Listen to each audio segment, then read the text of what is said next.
family friendly. Got it.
Begin. All right. Welcome everyone to the first panel discussion for the Virtual Athletics League here during our VR Winter Games. I am Nate Vandlan McComb. That's at least what I'm known as around here. And joining me today are Xin Liu and Yang Liu from the L&L Technology group, whose game is the Virtual Fighting Championship, and Alexander Clark from Starcade Arcade with Starblazer. Guys, thank you so very much for joining us here today. Yeah, good to be here. Thank you. So, we've been really appreciative of your participation here in the VR Winter Games and the various ways that you guys have done it. And so we wanted to give the audience a chance to ask some questions and kind of get a discussion going with you guys as well about the future of VR esports. So real quick, I guess my first question I have for you guys is, for each of you, when VR first started to become a viable platform for gaming, what was it that attracted you to the niche? So, Xin, let's start with you. Well, for me, it's that I first time experienced it when when Yang actually got his first prototype. So actually, I tried it out, and I was amazed by how immersive it is, and I immediately started to think about all the potentials that may provide for the future. So that's when I decided to jump ship to get into action. Yeah, and Yang. So obviously, you played a role in Xin's jumping in on it. What about you? When did you kind of first realize that this was a viable platform? I was always a game developer for many years, and my father was a national champion in martial art, so he always complained that his people practicing a variety of fighting techniques are always saying that there's no ways to actually spar or compete or just test your skills because it's too dangerous. And when I see VR and when I know these possibilities that you can actually fight without hurting each other, I think, why not? And Alexander, what about you? Yeah, I think definitely what both of them said resonates a lot with me because it's similar.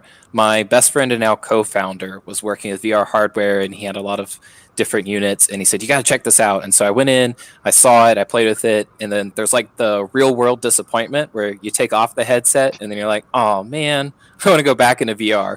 And then similar to what Yang was saying, I think once we looked at the space and got excited about VR, we saw that there was a need, there was missing places for content. And so we honestly started with the idea of like, we want to create some of the games that we want to play that don't exist yet.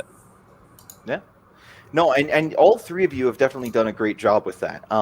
Especially like Xin and Yang with Virtual Fighting Championship. You guys have made a game that definitely stands out in that kind of a niche where it is fairly oversaturated. And Alexander, I have to give a special credit to you because trying to mesh a RTS into VR is no small feat, and you guys have actually done a very good job with it because the genres don't exactly blend very well in that regard.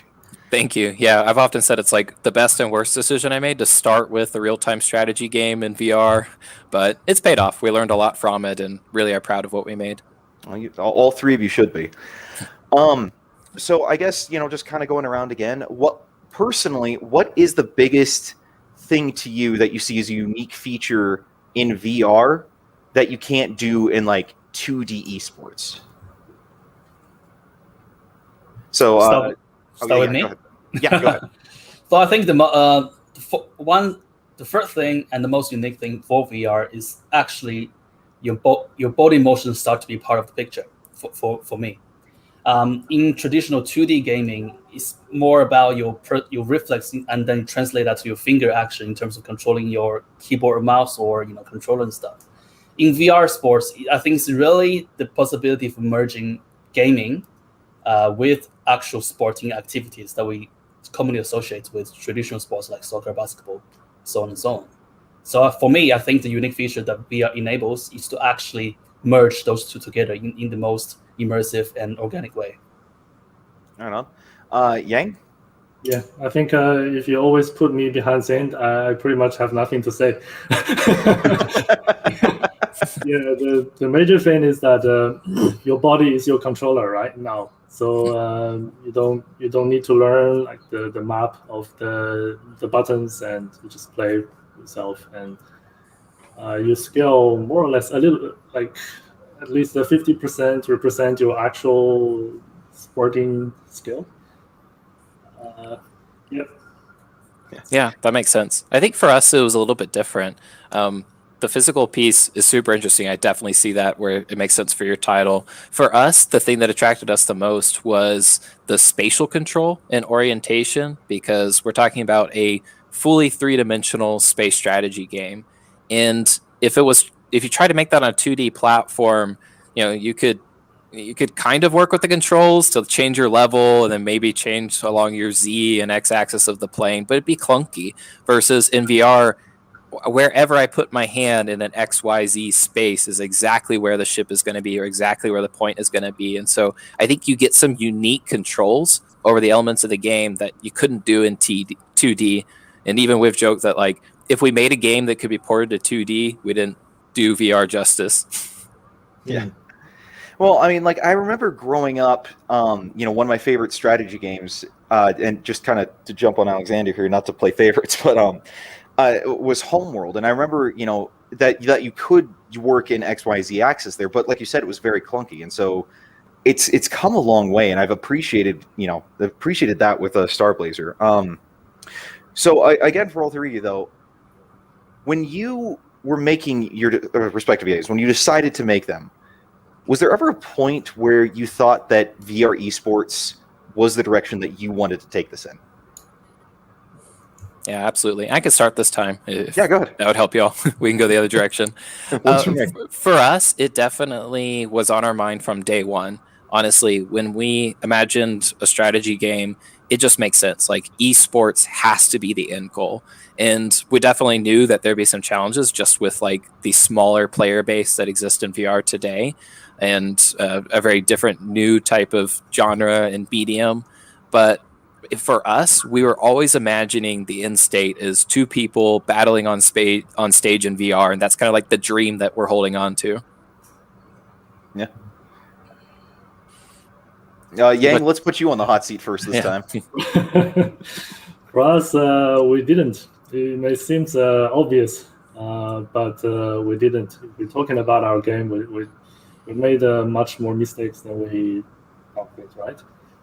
So at the beginning, we see VFC as a purely a game. So we think it in a way that to see it as a game. So we're facing two major problems. One is that it's not technically finished, compared with the AAAs or the very polished indie games with less complexity. It's too much to do, so I constantly battle with the technical issues. And the second thing is there's not enough players playing initially, so it's difficult to find a game.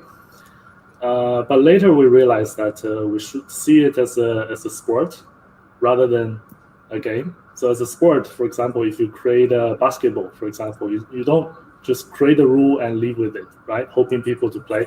You go to communities, you go to different people, you show them the game, and you create competitions regularly, and you work with awesome organizers like you, like VL, so to get people to get people play. And this is actually part of the product, not just an extension of the product. I wish I learned it 2 years before. Yeah, but that's our story. Well, don't worry, Yang. I have to add, it's not just you. I definitely don't consider Starblazer a finished product. It seems like there's a lot that we're learning and want to add in. And you're right, there's a lot of challenges of creating these multiplayer games, and especially coming from indie studios. So I'm very much there with you. Yeah, well, it's interesting to me that you'd say that you didn't picture this being an esport game at the outset, because for me, I grew up playing Street Fighter. I mean, some of my best and also most traumatic memories of my childhood are from playing my dad in Street Fighter. And I say traumatic not because he beat me all the time. It's just he became very obsessive with it. But that's a whole other story and a lot of therapy later. So just kidding, Dad. I love you. But anywho, but it seems like Virtual Fighting Championship would be immediately geared towards that. So it's kind of interesting to me that you'd say that you didn't initially see that at the outset. I mean, could you and Xin expand on why you might not have initially thought that was the right direction for Virtual Fighting Championship? Well, maybe I'll take it this time. So I think from my perspective, on the outset, like when the development started, indeed, we're thinking about putting multiple players into the game and compete against each other. That was the initial idea. But when we actually implementing the first prototype, the first beta, we realized how difficult it is to actually balance the game to make everything works that facilitates a healthy environment, in which we pivoted away during maybe in the second year of development or something like that. And then, as Yang said, it's a learning process on the way. So we constantly pivoted our ideas, our orientation, until right now we are pretty confident that VR esports is the direction that we should take this towards. So not to say that we made all the right decisions in the past, but to say the mistakes we made are going back and forth between ideas and ideas like that is something that we committed, and on the hindsight, it is something that we shouldn't have done. We should just stick to the our initial mindset is that okay, we created this game for people to fight against each other in virtual reality, and let's 100% go down with that path, right? I think that clarifies something that Yang made. Yeah. And to go back to the initial question, I think the VR esports as a direction it's like any other games, right? If you're creating a single player experience, a storytelling, an immersive environment, sort of VR, obviously sporting has nothing to do with that sort of experience. But if you are creating something that has a competitive value, then VR esport or down to the essence of it, competition should be something that always be part of what you consider when you do the marketing, when you do the publishing, stuff like that. And especially for our game VFC, and for Starcade arcade games like a real-time strategy, we really have to think about how to harbor that community in terms of have a steady flow of player who is constantly wanting to play the game, constantly wanting to sharpen their skills in the game to compete against other players. Yeah. So I appreciate your answer there, and I think you've got a great point. I do kind of want to shift gears slightly because we have a good question here in the chat that is applicable to all three of you, and it's coming from Breezy VR. So he wants to ask, how is your game design? Okay, sorry, it just kind of bumped up here. How is your game design limited by the current hardware, and what advancements are needed so you can implement your ideal technical state of your games? or are they not limited by this currently? That's a So good I mean, question. feel free to grab it, whoever. I think for me, the limitation is less around what technology doesn't exist and more around what types of differentiating technology exists across the different headsets and hardware. And what I mean by that is the lack of true standardization across controls and headsets makes it the hardest to develop. I think it'd be interesting to see if you all agree, but coming from a small studio, it's very difficult for us to address some of the features in all the headsets, like, you know, maybe it's hand tracking on Oculus, or maybe it's like the grip on Knuckles. And there's lots of exciting things that help with the immersion of VR, but the fact that it's not standardized makes it a bit of a challenge to work around. That's what's off the top of my head. I can see that. For us, until this year, not much. Initially, it's the cable. People have to wear the headset with the cable, and they turn the quick turn and fight. The cable is always in the way. Oh yeah. But, yeah, for this year, but well, we don't have an all-in-one version until this time, but will be within this month, early next month. There will be an all-in-one version. So in that stage, I think the hardware is ready for VFC. People complain that if you wear a VR headset for a long period of time, it's tiring. But it's not something that limiting us, because if you play VFC, you can hardly last for like 15 minutes. Anyway, so yeah. So for us, it's fine. Yeah, I would like to just add, for me, one thing probably Young probably already he forgot about this, but one thing that the VR hardware that didn't do, that we have to make a lot of development to make up for that lack of VR hardware capability, is body tracking. So especially for a fighting game like us, knowing where your body is important, but the fact that you only know where the head and two hands is, that means we have to do a lot of behind the scene calculation in terms of IK, where your elbow is, where your body is, where your leg is.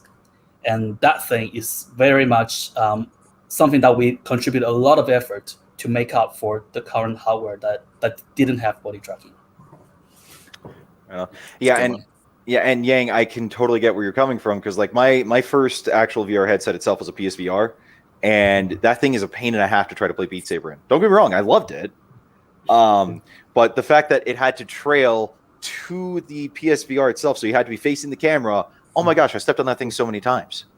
And so the fact that it's finally starting to shift away from having to be tethered makes it so. I mean, that is a wonderful restriction that has been just lifted. Yeah. Also, go ahead. Yeah, I'm not sure if your house is considered a hardware, because people in our community complain about the game being pay to win. Because you pay for a bigger house, you have a bigger house, you win. Yes. So comment here in chat. Imagine PSVR 2 is being untethered. I really, really, really hope it is, but that also means that I have to be able to find a PS5 in the first place, which that's a whole different story. Yeah, Breezy, thank you so much for asking that. We have another question here specifically for Yang from McPuffins88.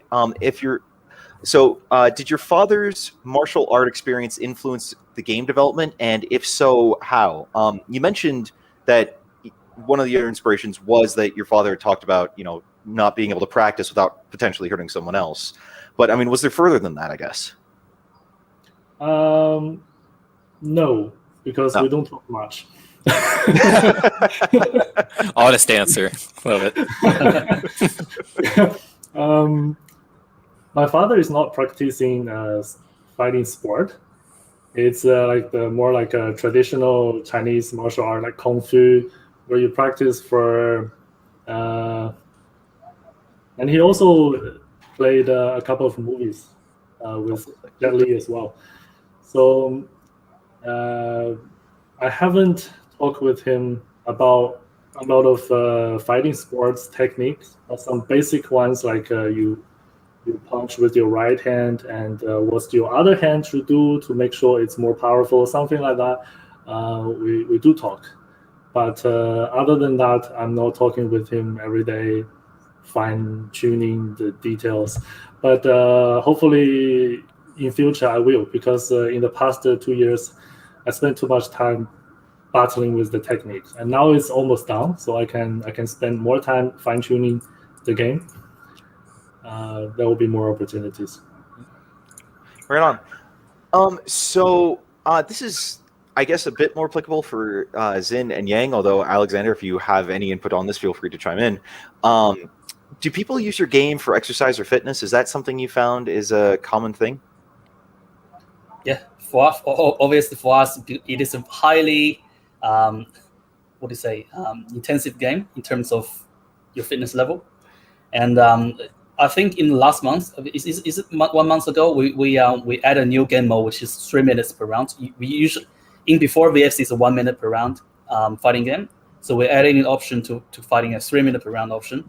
So even myself, I cannot get through 5 rounds of 3 minutes, fighting intensity. So funny enough, a lot of our players in our community all have their certain level of combat sport experience in real life. A lot of them are boxer, training in boxing gyms, training in Muay Thai, kickboxing, things like that. So they are very much using this game as a way for them to spar during lockdown. During lockdown where they can physically go to gym. So I think they scratch their itch in using VFC. Yeah, I think for us, it depends on the genre or the style of the game. Like, for instance, we've talked a lot about Starblazer, and our feedback there was almost the opposite. We kind of got the request from gamers, hey, if I'm going to spend a lot of time in a real-time space strategy battle, I don't want to work up a sweat. So build in controls that make it easier, that don't require a ton of movement, but still keep me immersed in the space. And so we addressed that for that genre, but I would say we have seen a difference with our 2 other games, Virus Popper and then now Space Slurpees, which is also multiplayer enabled. In there we hear more often like, yeah, I like going in for 5 minutes a day to kind of get my body moving. And so I think it depends a lot on the actual content of if people are looking for exercise or if they're just looking for immersion without the sweat. Yeah, and I apologize, I forgot about Space Slurpees. Like, no problem. Yeah. Because that game has gotten me, gotten my heart rate up a bit. So. Yeah, definitely. I mean, you're wrapping around trying to control this snake in space, and so it can be a little bit of a workout. Yep. Yang, do you have anything you want to chime in on for that? It's just to be honest, VFC to me, I think it's not a great tool for you to practice every day, because the intensity level and the difficulty level is very much depends on your opponent. Variant. So, yeah, so unless you have a training partner, so other than that, VFC is more like a testing or a bragging tool for you to show how good you are. If you have a training partner, then it could be the best thing you have. Right on. That's cool. Okay, so just kind of your own personal opinions here. What do you think it would take for larger audiences to be interested in viewing VR esports? Because we've seen a huge rise in, like games sponsored by ESL, and especially in the real-time strategy genre of like StarCraft and everything else over the last 20 years. VR esports, by comparison, still very, very niche. So, yeah, what do you think it would take for larger audiences to be interested? Yeah, I think it's all about how the content is presented. And one of the best examples is I think pretty much every game on VR should work in some form of mixed reality, Live being the most popular. But one of the common things that we got when we first released Starblazer and long before we put Live in was a lot of people didn't know how the game was played. It's not the same watching it from a first-person perspective, but once we integrated Live, and then now we've done that for all the other titles, it clicks. People see it. They see a person interacting in the space. It makes sense to them. And so even like we recently did the Slurpees demo for the Steam Festival, and we did the live stream in mixed reality because we felt that was the only real way to show people how VR is played. And so I think we need to lean more into the mixed reality medium to really show people like what VR is like if they're viewing it in a non-VR form. Yeah. Xin, Yang, you guys have any input on that? Yeah, I think my input might be a little bit unique. So when the question says, what it would take for a large audience to be interested, so you really have to define what large is relative to what, right? If you're relative to traditional esport like CS:GO, League of Legends, sure, they are large, but they are not large enough when you compare to, let's say, NBA or Super Bowl or FIFA soccer, right? So I think for VR, VR's potential, the ceiling, I think you can actually compare VR to traditional sports. I think in a multiverse, the best case scenario will be for VR to actually have an audience size comparative to what NBA have, what Super Bowl have, and I think we really have to take out the mindset that VR should be what traditional esport is like. You compare VR to CS:GO to League of Legends. I think that is downplaying its potential. I think we should really take VR as a sport. I think someone in the audience also said that VR is a sport. It's a far more appealing concept than just a gaming platform. In that sense, I think what it would take for VR to gain a large audience, I think it is one, to make it more accessible for everyone to use. Just like if you grab a basketball, go to a court, you can play basketball. Second, it really has to, in terms of game design, to really cater for the audience, because a esport have to have audience to make it a tournament. So audience have to, regardless of they play the game or not, they have to look at it and know like what Alex said. They have, even without playing the game, when they look at it, they need to know exactly what's going on, and they need to be impressed by what's happening. And sports is a way to do it. Obviously, in terms of video game, there are also ways to do it. Because of VFC, me and Yang's focusing on the sports side of things. So let's say for VFC, a player can really display their fighting techniques, their fighting intelligence using VFC. They can fight against someone in Australia, against someone in US, in US against someone in Canada, across the world, across cultures, and that is something that we can't really see that from UFC, from boxing, and that is something that is better, more special, more unique than traditional boxing and UFC, and that is a pathway for VFC that I see it potentially that can be brought to a level that can be compared to traditional fighting games, fighting sports. Sorry. Yeah, I love that. I think you're touching on something that is very unique to VR. When I look at VR, what I see is a very diverse community.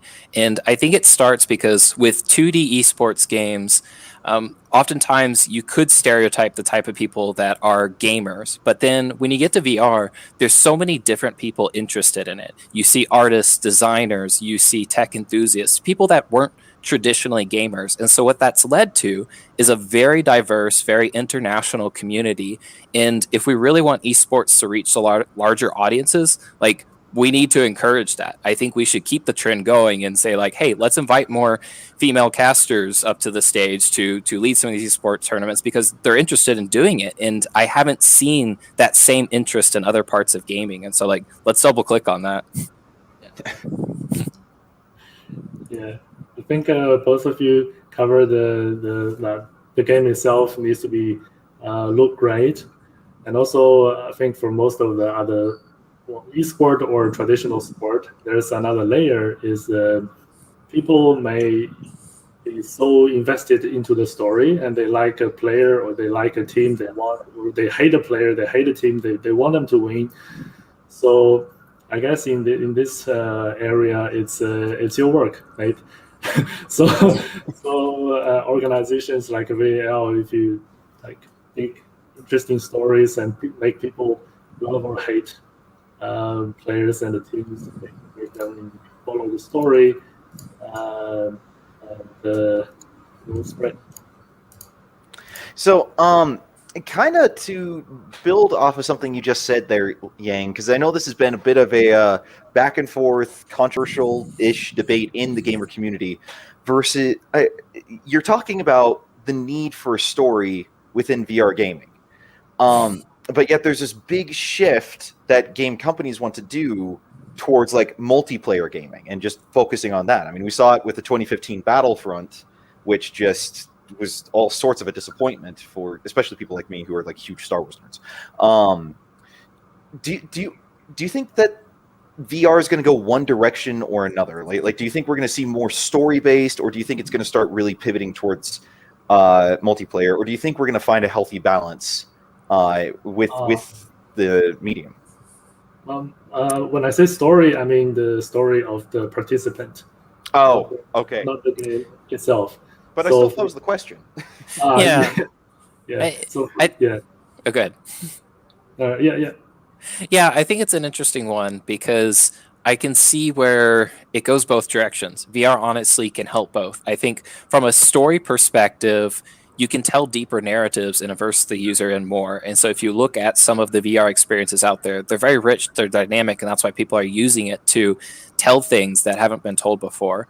And then on the flip side, multiplayer and whatever you build around that, I think it's also more powerful in VR because VR has a very strong social component. There's something different about seeing a physical person moving in the space, no matter where they are in the world, versus maybe chatting with somebody just via text. There's a certain realism that VR brings that invites a social aspect. But at the end of the day, yeah, people still want a story. I saw a Chip 21 with his comment. I agree. We've gotten that a lot too. That cracked me up. When we first released Starblazer, you would be amazed the number of people that asked us, like, but what's the story? And I was like, well, it's ships fighting ships. What more do you need? But it's something that we've worked on and want to build out further. Yeah, and maybe I just need to be a little more clear. When I say, multiplayer, I mean like specifically like a PvP multiplayer where it's just, back and forth, kind of like Rebels and Imperials type of deal, where there's really you're just shooting at each other. I know there's plenty of multiplayer games out there that have a good story because it's like PvE co-op and whatnot. I just want to be clear where I'm coming from on that. I think it really comes down to your game design. Like when you're first starting up building game, game design is story a key piece of design that you need. I think a developer has to be very clear on that before you develop a game. Like for example, World of Warcraft, right? World of Warcraft brings the story into PvP in a way that never been done before. Like back in the days when you first started, right? In another game like CS, Counter-Strike, there's no story at all. You just log into the server and shoot at each other, right? But they're both very successful. So I think it really comes down to how you design a game. Do you think story is needed in this context? And Yeah.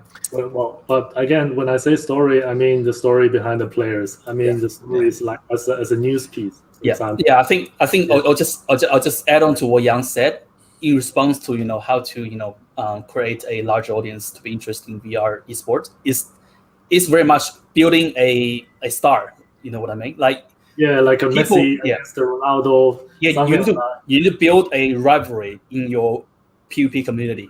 A Ronaldo versus Messi, a McGregor versus what was the other guy, the Russian guy called? I forgot. Yeah, so, creating a rivalry based on your community.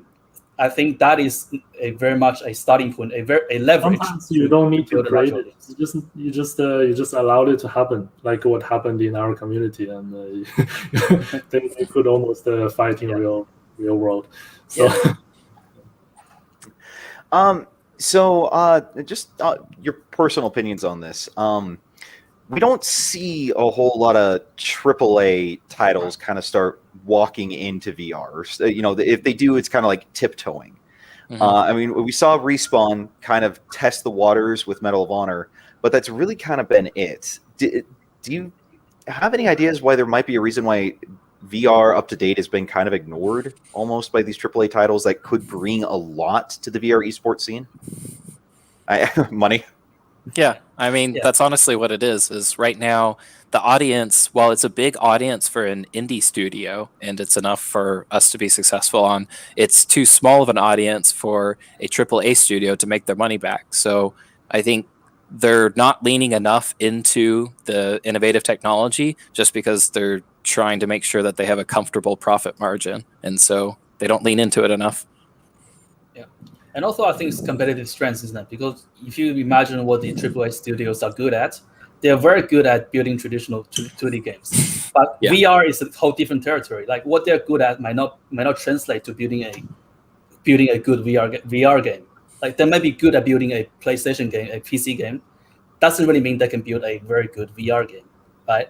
So money is one thing, definitely. I think it's the first reason.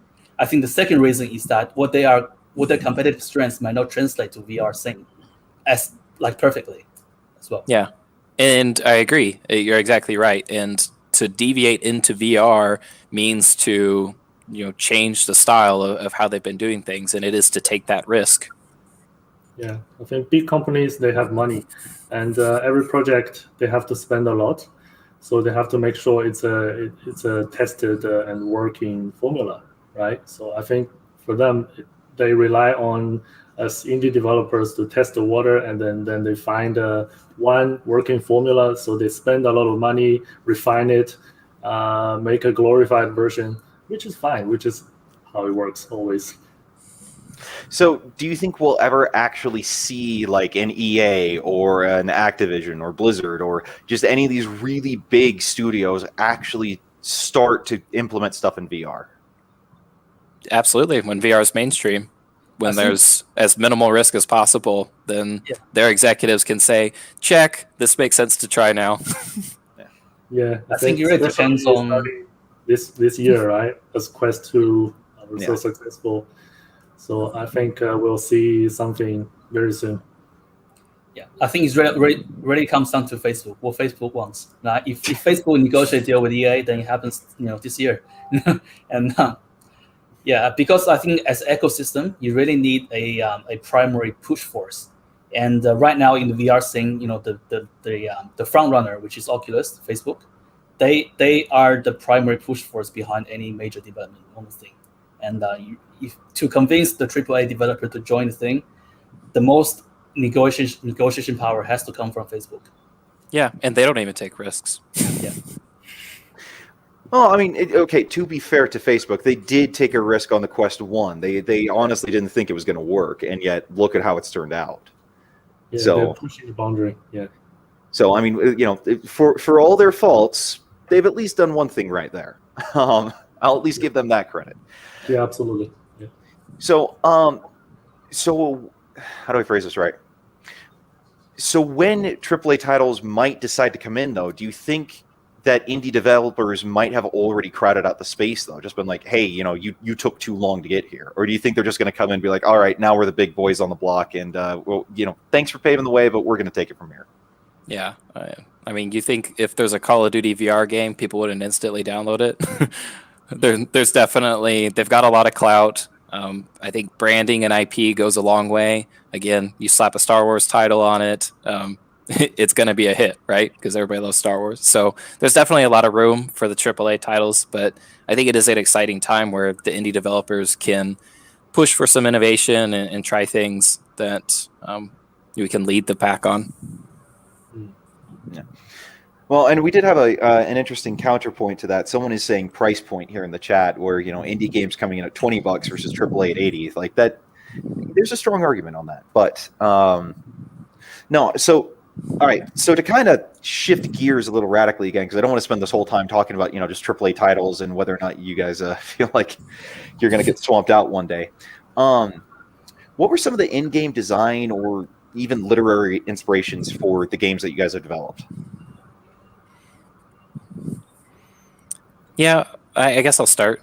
For us, one of the biggest inspirations, and a lot of people make reference to it, so they're not wrong, is Ender's Game. It was always my favorite book as a kid growing up, and so this concept of, he's controlling a fleet virtually. You can see it in the movie too. They did a great job just graphically showing what that would look like. And that was honestly what we had in mind when we were first playing with VR. And we said, well, that's what we want to do. We want to control fleets of ships, with our hands in the space, and we want to, control it like we're a commander. And so absolutely, that's a huge inspiration for us. My boss actually, when we were putting the questions together, he's like, I guarantee you, he's going to say Ender's Game. So, yeah, definitely. Xin, Yang, what about you guys? Yeah, I think supposed in terms of game design, obviously as a fighting game, the game design that is necessary to make a fighting game work is to whole physics in terms of how hard you throw a punch in real life, and that translates in the virtual environment. That basic concept of what you say, what you do is what you say, things like that.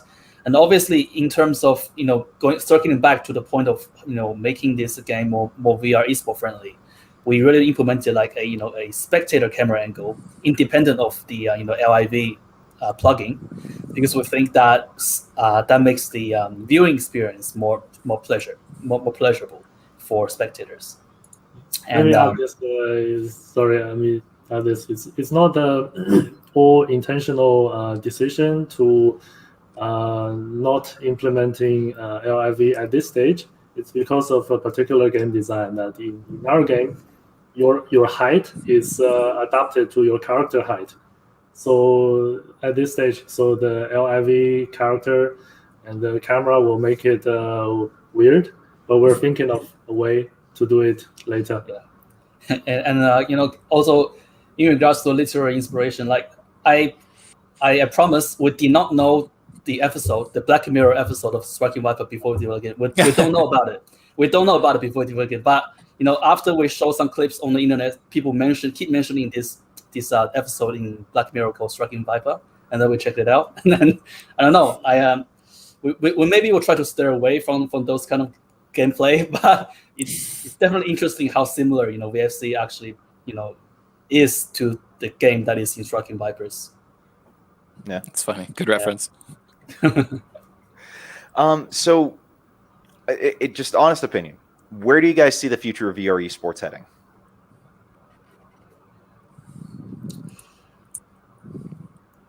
Who starts? You can go first.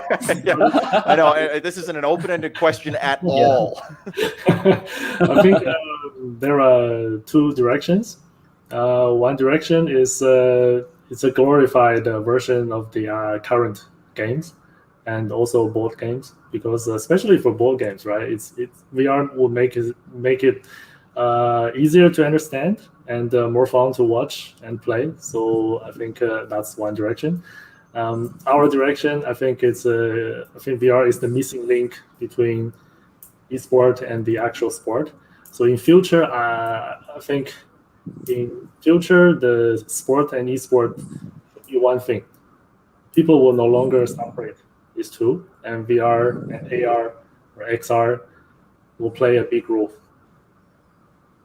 Yeah, I think it's huge. I think the future of VR is very promising just because, as I mentioned earlier, the expansion of who can play it and the accessibility to all people.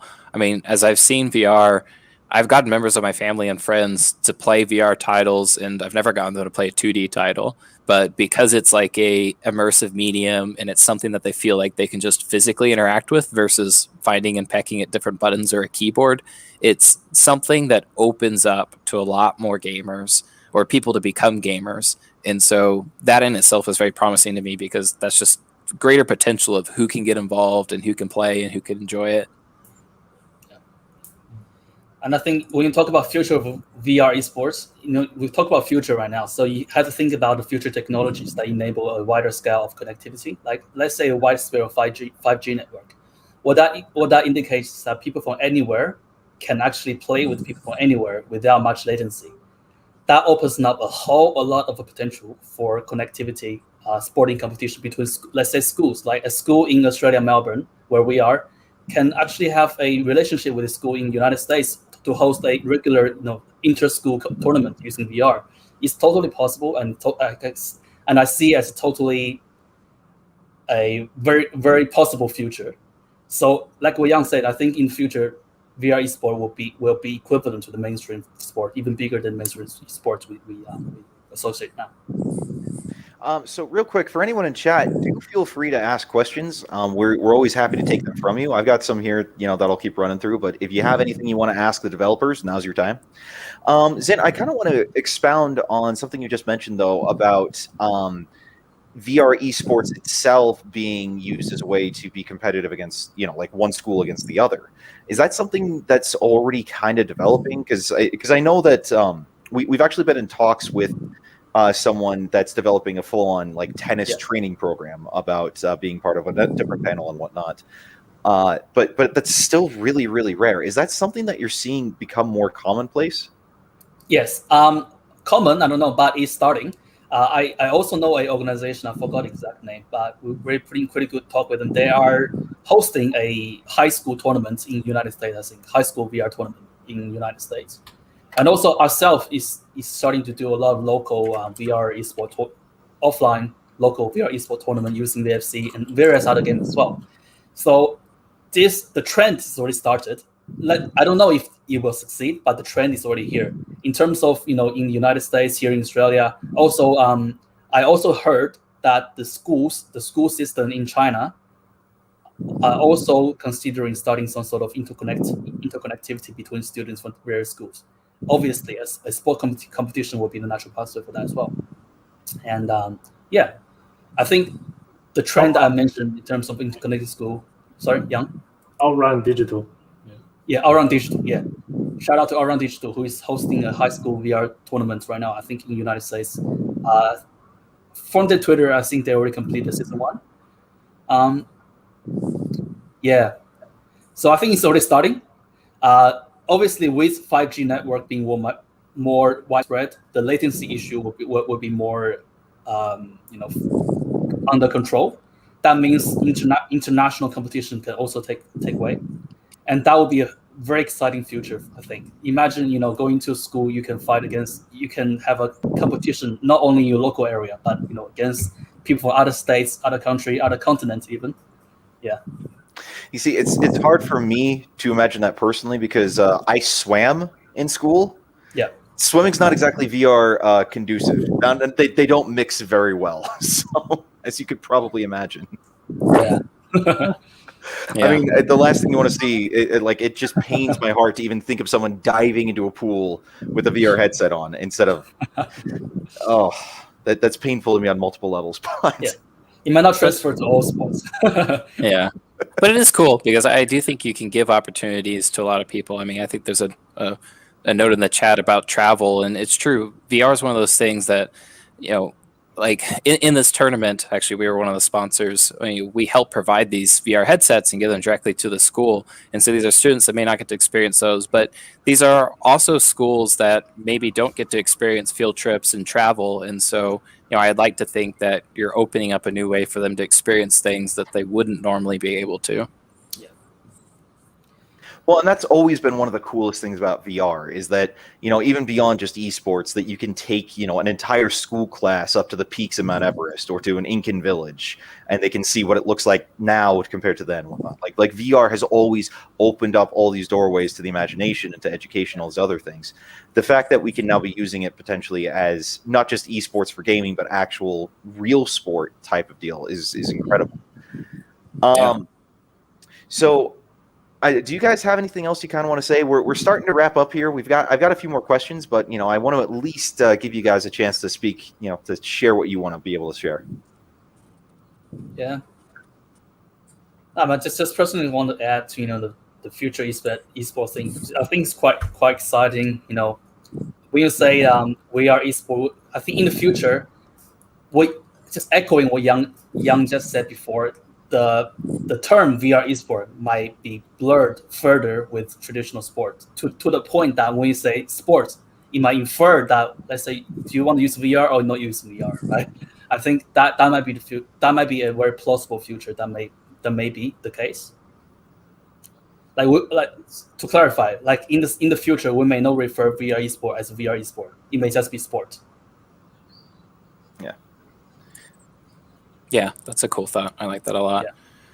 I guess one of the comments that I'd make is more directed to if there's any indie game developers or other development studios out there that are working on creating esports platforms. I just want to share one of our learnings. I think one of the most important things to do is as we're building up the audience for VR esports, it is true that they're going to have a hard time always finding players. And so don't neglect the performance of your AI and the bots and the enemy so that players have something quality to play in the downtime.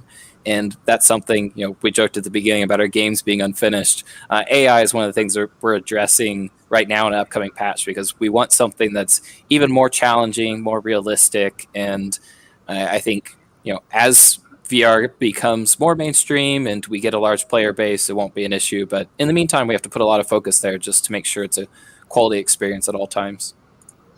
No, for sure. So true. So true. Yang, do you have anything that you kind of want to expound upon? No, I just want to echo what Alexander said. It's so much a pain. The first year when we release, people can't find a game. So we have a Discord, and now people join the community and ask each other. It's much better, and we start to create host games, tournament. It's much better. And only now I'm about to add a single player like bot this year. So everything has to be work background. So the bot needs to be there when it's released, and the tournament needs to be there when it's released. Yeah. So you mentioned something I actually do kind of want to ask about here as we kind of start and wrap up. The importance of community for not just a VR esport game, but for any game to succeed is just it can't be understated. How do you go about like for someone new in the niche? How do you go about building that community? Because you said you guys weren't very well heard of when you first came out, so it's not like you had a pre-existing community for people to be able to arrange matches around. What's the best way to get people interested enough to not only get the game, but then to also be passionate enough to form these tournaments? What have you found that works? I'm gonna let them answer because I want to learn from them. All right, I'm not gonna pretend that we are very successful at it. We are still learning the ways. So what has been worked for us is to really know our the technical terms, to know your customer. We have to know what our game appeals to, what sort of people really likes our game. After we get some sort of idea of that, we can really try to focus on finding them in various communities in terms of phrasing our video titles, our content creation direction. Once you know your customer, you can really know how to develop a marketing strategy to make more appeal towards those category of customers. And the magic thing is that once people get into community, they really like to fight in the FC, so they constantly asking for games in your Discord. Sometimes the frequency they ask is very high. Even I have to jump into the game to play with them. And so finding those people and then circling around them with very good community vibe, creating tournaments, and just starting to snowball using those core community members and snowball outwards. This is something that worked for us, but we are not claiming to be successful. We're still learning and still improving our thoughts every day. Yeah, I think you're doing well, so that's good advice. Definitely. No, and your guys' competition for our VR Winter Games definitely was one of the ones that we saw a good amount of interest in. So we're happy that you guys are being as successful as you have been. Alexander, I mean, I know you're a little more limited in terms of the multiplayer that you have done so far. But I mean, what have you found that kind of has worked for you guys? Yeah, I think it's definitely something that we are really still learning how to do. For us, it's a simple strategy. It almost sounds silly to say out loud, but we have a phrase that we say amongst ourselves in the development team, and it's always be nice. And it's kind of true that we just try to make a point to, whenever we interact with other people and other groups, we always want to be very inclusive. We want to be very friendly and then get to know them. And that's the interesting thing about VR when I talk about diversity, is you really do have so many different groups. You have people that are more interested in the art, people that are more interested in the competitive sports, people that are interested in the community, and there's these different aspects. And so you can tap into those different communities by understanding what it is they love and enjoy about VR, and just forming that relationship with them and hearing them out on kind of what they're looking for and what they enjoy about what you've created. All right, Yang, do you have anything else that you want to chip in here? Well, again, I can't say that we're successful, but I think you're underselling yourselves a bit. You guys have done reasonably well. So very humble. We're testing with a lot of things, and some work, more didn't. I think for us, for now, is to create a platform for different people with different personalities, and they all feel comfortable. because a lot of people they're different, right? Some people are really nice. Some people take it easy. Some people want to be a little bit aggressive, which is not a bad thing. In a traditional sport, on field, people are all between rivals. They're very intense, right? They make things. They raise the stake, but after the game, everything is fine, and we're still friends. So I think some people may not feel very comfortable in that scenario, but some other people want that to happen. So I think that's it's not an experience. It's more like an open question. So how a community can cater for different people to always feel good, feel this is a welcoming environment. It's a challenge. I think Yang always use two polar opposite examples when we talk about how to build up our community. So I'm on the side of competitiveness. So I referenced the fighting game community. Those the Evos, the Couch Warriors, things like that. But Yang really likes the vibe of Smash Bros. But I think it's true. Like Smash Bros has very friendly vibe, but very large player base. Even it's kid friendly. Even those tournaments compared to as fighting game community is quite brutal. The player against each other, the taunts and the slurs and stuff like that.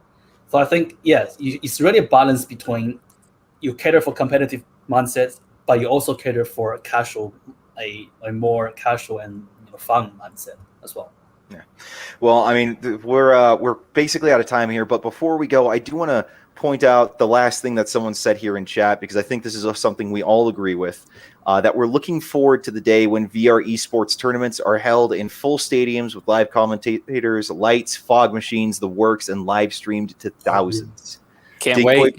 We were right there with you. So, but Xin, Yang, Alexander, thank you all so much for joining us here for our first panel of the Virtual Athletics League VR Winter Games season. You've all been great. We're looking forward to having you out on the next games, and for all. And we just want to thank you for all that you've done for VR esports and for your contributions to it. So thank you for being here. And yeah. Thank you as well. It's a lot of fun. Thank you so much. All right. Shout out to VAL for hosting this event. Hosting a great panel of talk as well. Nice to meet you, Alex. And thank you, Nate, as well for moderating the event. I'm happy to do this. And for everyone in chat, just so you know, we've got more of these panels coming up tomorrow, and we've got another one on Friday. So stay tuned because you're going to see a lot more of us. But until next time, keep it real and stay in the headset. Catch you later, guys. Thanks.